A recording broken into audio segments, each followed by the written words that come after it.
Essentially, half of West Africa was under one imperial structure. We have an account written by medieval philosopher Ibn Khaldun, the philosophy of history, where he says, at the time of the conquest of northern Africa, and I've put in brackets, by the Arabs between 639 and 708 AD, some merchants penetrated into the western part of the land of the blacks and found among them no king more powerful than the king of Ghana.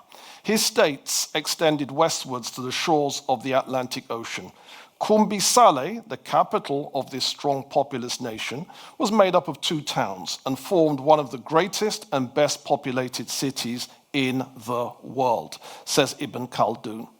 Now, the Arab conquest of North Africa and their spreading of Islam into West Africa meant that you now have a change in African culture, because Islam now becomes a rival for traditionalism or ancestralism in Africa. We also get North Africa being conquered.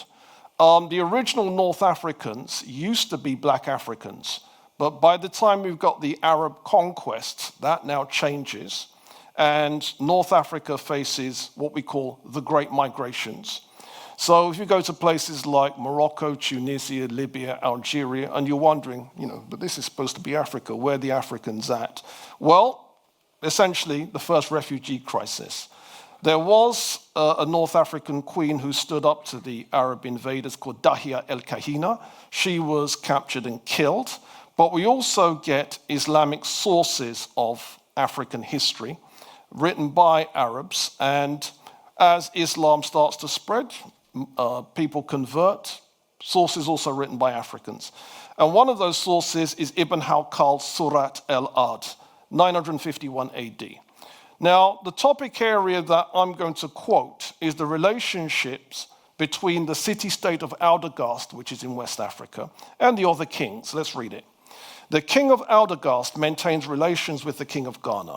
The ruler of Ghana is the richest king on the face of the earth, by reason of the wealth and treasure of nuggets dug up in the past by his predecessors and by himself. He exchanges presents with the ruler of Kuga, whose wealth and prosperity is nothing like that enjoyed by the ruler of Ghana.